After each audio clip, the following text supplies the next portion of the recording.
Brock and Joe. Brock and Joe. Brock and Joe. Brock and Joe. Brock and Joe. Hey everybody, welcome to another episode of the Rock and Jouv Show. Going over the Eastern Conference Finals, Game 1. Boston falls to Miami, 107-118. Just a quick reaction here. Again, no Jouv.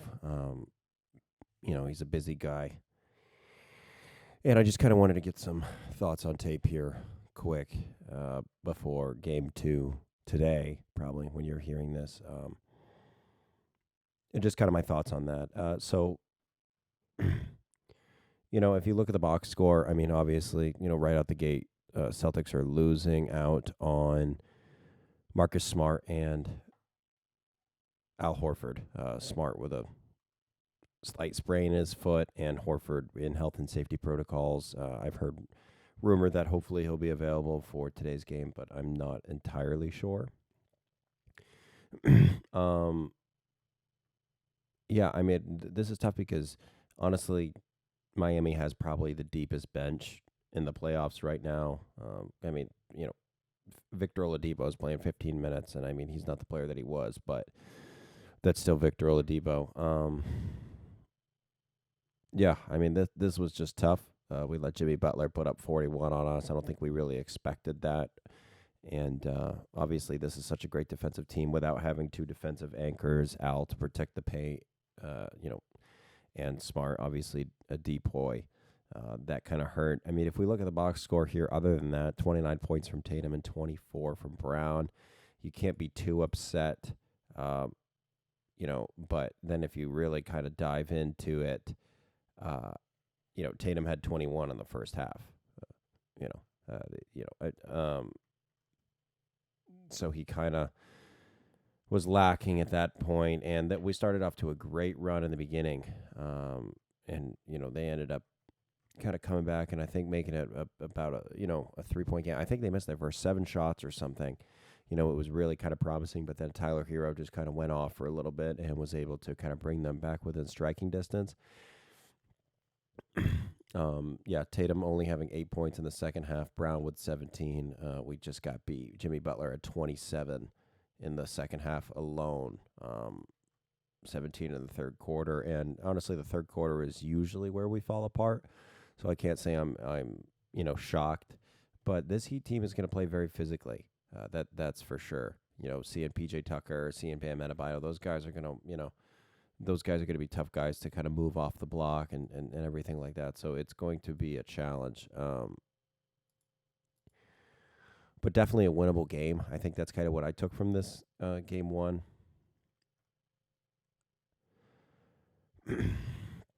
Like I said, Tyler Hero is not going to be hopefully as effective when Marcus Smart is able to play. Duncan Robinson picked up a DNP, which I'm a little surprised about. I know he's kind of like hit or miss, but that's somebody that absolutely can shoot the lights out. So we kind of lucked out, I think, in a way that he wasn't available.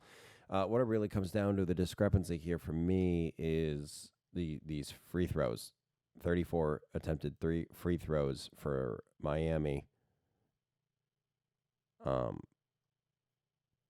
30 makes. And if I come up to the Celtics here, we had 32 free throws on 24 makes.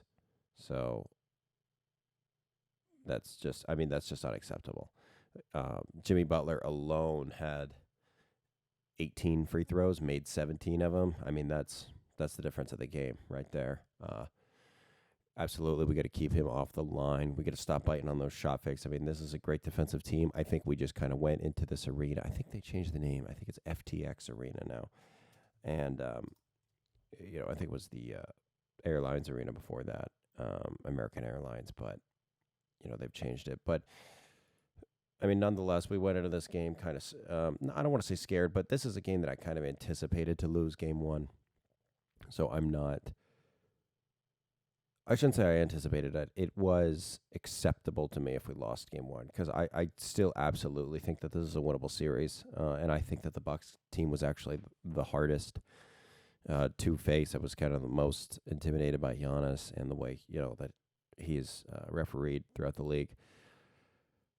But nobody on this team really scares me. Obviously, I think game 2, maybe Kyle Lowry will be back, but I truly believe that if we are at full health and they're at full health, then we'll be in better position. I mean, we had a slow night from Bam Adebayo. He ended up with 10 points, but in the Miami victory over Philly, he averaged 16.5 points per game and 7.5 rebounds. This game, and over the regular season, he averaged 19 and 10. And in this particular game, game 1, he only had 10 and 4. So I'm going to anticipate a little bit more from him. But in the same breath, obviously we'll have Al Horford back. And not that he's a great defensive presence, but it's still somebody. Robert Williams kind of surprised me with 18 and 9. He stepped up in a big way. He had a +5 on the night. He's the only Celtic with a with a positive plus-minus, which it is obviously great. I think it just really kind of comes down to controlling Jimmy Butler, controlling the free throws that we give up, because they're going to make them. 4 or 5 from Bam, 4 or 4 from Gabe Vincent, 17 to 18 from Jimmy Butler. You know that Tyler Hero is going to be a problem off the bench. Peyton Pritchard had a great game, 18 points for him off the bench, 6 to 16, rather inefficient, but I think at that point we just needed something, and he really kind of had 8 in the fourth, but 10 of those points were in the first half when it was still very much a game. I think that this was just a team that was probably fatigued. I mean, we just played Milwaukee in a game 7 in Boston not too long ago, a day or 2 before this, so that's something I can understand. They came out hot and then just kind of lost it. So I can't say I'm extremely upset. I just think it's important to, even though I don't necessarily love Kyle Lowry, it's still a player that they are used to playing with, and that's still somebody that I don't necessarily want to see on the floor if I can avoid it. So I think it's very important. I think it's important that we take one in Miami, because then at that point it's just, win 2 in Boston, and then you're up 3, then you're up 3-1, and I think that's absolutely possible. I think it's absolutely possible. I think this is a definite team that we could be, and obviously, of course, we lost to Miami in the last Eastern Conference Finals that we played them. I believe that was in the bubble, and they beat us, and I thought we could have won there. Absolutely, I thought we could have won there, and I still do think we can. I think this is honestly, to me, and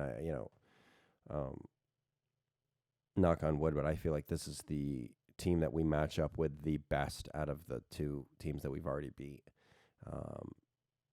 So I think there's absolutely a win here in our future. I think we just need to kind of buckle down and get it. This is probably the most optimistic I've been about the team reaching the finals in a long time. And I'm keeping an eye out west, of course, but I'm really just focused on Miami. But I think that the Celtics absolutely have potential to go to, if not win, the finals this year. I mean, it's just a very exciting time. Tatum is really hitting his stride. Brown is, of course, an all-star caliber player, and with, Robert Williams stepping into that role, Grant Williams, Peyton Pritchard, and the addition of Derek White and Al Horford in the early season has really kind of put us in a great position to succeed. So I'm really excited for the game tonight, and I will get my reaction to this game, either tomorrow or the next day, and hopefully Al will be able to join me so we can get his loudmouth on here yet again. But in the meantime, I will see you soon. Thank you very much for listening, and go green. Brock and Jouv. Brock and Jouv. Brock and Jouv.